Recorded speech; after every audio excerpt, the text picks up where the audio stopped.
Just look at this massive overhang in the rear. This is one of the longest overhangs you're ever going to see on a sedan.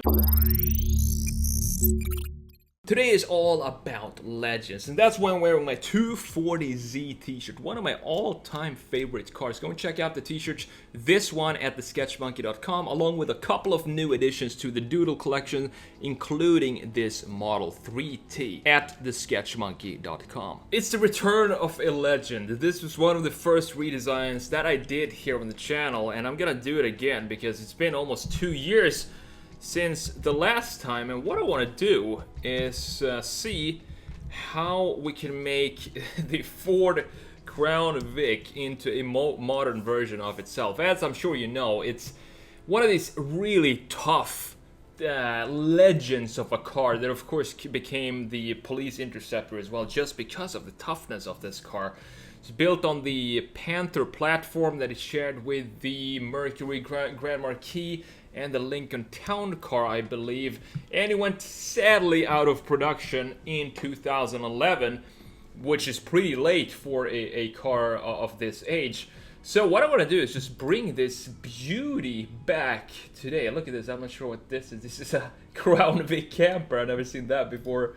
That's pretty cool, really cool setup here. Not sure how it works inside, but hey, you do what you gotta do here, and this looks pretty interesting to say the least.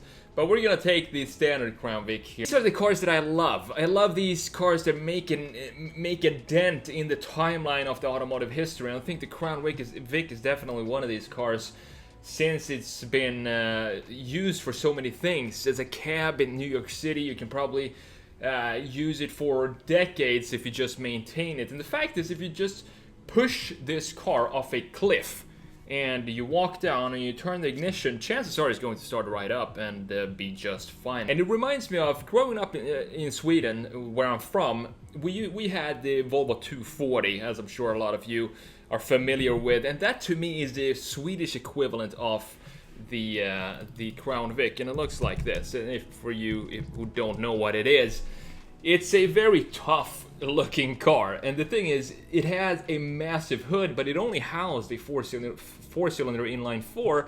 So what people used to do, and still do in Sweden, is that they put a massive V8 under there and turn these into track monsters, which is really cool. So growing up, here's my redesign actually. I'm just randomly Googling here. This is my redesign of the 240. If you want to go and check that out, you can do that. It's right here on the channel. Anyway, so I want to take the Crown Vic here and turn it into something really cool, futuristic, but at the same time keep these interesting proportions. And what I mean by that is, if we look at this car from this view right here, we have the beige, which seems to be the correct time period correct color for this car.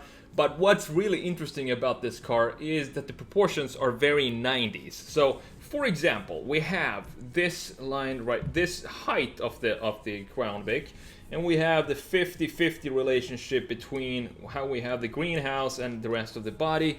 Today, that's pretty much unheard of in the automotive industry. We have more like a 30-70, so the shoulder line goes up here and everything else just follows this line right here, and we have a bigger body style of the car. But that's not what I want to change here, because if we change that, we're going to change the fundamentals of what the Crown Vic is, and it's not going to be recognizable as a Crown Vic. So we don't want to change that. We want to keep the proportions and keep sort of the graphics as well. So in the rear here, just look at this massive overhang in the rear. This is one of the longest overhangs you're ever going to see on a sedan, unless it's sort of like a Maybach or something like that sticks out very far. Very practical, you can fit a lot of stuff in here, and that's also something we need to keep here in the redesign. For the tail lights, I want to have some sort of 3D effect, so it looks like the tail lights are almost continuing into the body. And we have this line here that we can play around with, maybe connect it something like this, into some line in the body here, so we create a nice flow with the lines in the body. It's very easy to do on this car because it already has a lot of horizontal lines and stuff going for it, so we can just emphasize those and kind of turn them from the 90s styling. For example, these trim pieces, remove this and instead create a sort of like a chamfer there or something that is more modern than that. And same thing with this line that goes here in the body. It's like a little indent in the body. We can just make that into a sharper shoulder line. So we have this surface facing upwards right here, this surface right here facing up, so it has a lighter shade than the rest of the body below it. Of course, change out the wheels, have some fun with that. Let's jump into Photoshop and continue here. Let's get started with the redesign. I've always been a fan of the Crown Vic. It's one of these cars similar to the Ford Rangers that I talked about in a previous video. It's one of these cars that you kind of always can rely on. It's always dependable and it's always got your back.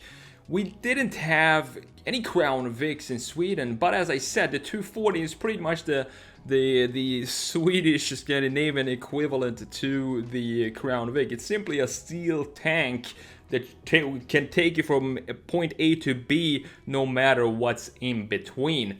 Now, I remember, for example, being on a street race as a kid, and one of these V8 240s was there, and I remember a Honda Civic crashing into the rear end of the 240, and the Civic was almost cut in half with the length because of being compressed so much, but the rear of the Volvo seems to be entirely intact, and I was so surprised to see that because all of the scrap on the ground actually belonged to the Honda, and there is barely a dent on the Volvo. The reason why the Crown Vic is so reliable and dependable is because of the body-on-frame construction. That means that if you get a dent or if you get any cosmetic damages to the outside of the car, chances are it's fine. You won't it won't damage the frame that's underneath all the bodywork. So you can switch out whatever pieces that were damaged or just drive it as it is, as long as the frame is intact. You really need to put in an effort if you want to damage the frame of a Crown Vic here. And I think it's a handsome car. It's stylish, it's simple and practical as well. It's wide and low. It looks like it's been stepped on or something, because it's so flat and it's so wide that it doesn't look like anything from today's modern designs. It really has this Crown Vic specific styling to it. You have very large surface areas that are kind of only interrupted by a couple of trim pieces and parts to this car. And as I said, I want to take those trim pieces, since they stretch almost the entire length of the car, and I want to try to transform them into something modern, but still keeping the position of that specific graphics, but redesign the graphic details itself to look like it's a modern feature instead of something that's been added on to the body of the car, if that makes sense. It's hard to believe that the Crown Vic was introduced in 1979. But in this video, of course, we're focusing on the 1991 to 2011 model, which is also 20 years of service for one specific model type. And it kind of makes sense since it was so functional and so rugged. So talking about the redesign here, I think these wheels, they're coming off a Chrysler 300M, I believe, and I think they just fit this car perfectly because they're elegant and they're not too complicated, but they do have some styling to it, and that just feels like the overall essence of a Crown Vic. Stylish, but not a lot of styling to it, so these wheels just fit perfectly. And then I talked about lowering the car a little bit to the ground. So how do we make a modern car here without keeping the 50-50 relation between the greenhouse and the body? So we want to kind of bring the body work down further closer to the ground and not have this almost off-road like clearance that we have on the standard Crown Vic. So how do we do that? Well, that's when the play with graphic comes in here. As you can see, I've added these black parts. I'm not sure what material they will be. Definitely not carbon fiber, but some sort of plastic pieces to just visually, not visually, but to functionally bring the car down to the ground. But visually you can barely tell that it actually sits lower to the ground if you look at it from a side view, because the parts are black, they don't stand out, and it looks pretty good here with this beige color. And for the rear exhaust tips, keeping it traditional with 2 oval exhaust tips, and just keep it very simple in the rear as well. And that just goes to show for the entire car and styling of this thing here.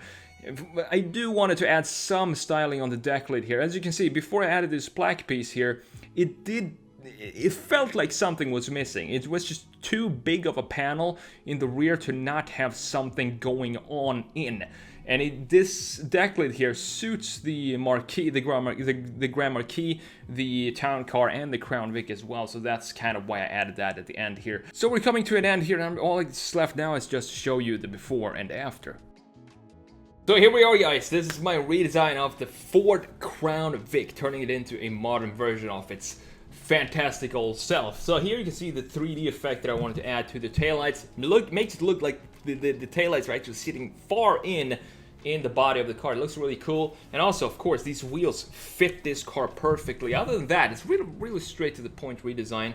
Just keep a very few horizontal lines on the car to make it look like a 90s car, but also at the same time look like a modern car, if that makes sense. Bringing the car lower to the ground by adding some plastic pieces down here. I doubt that these would be carbon fiber since it's a Crown Vic, but we can have some sort of black pieces in the rear, which will not only bring the car lower to the ground, but it's also going to make it look a little narrower than what it actually is graphically.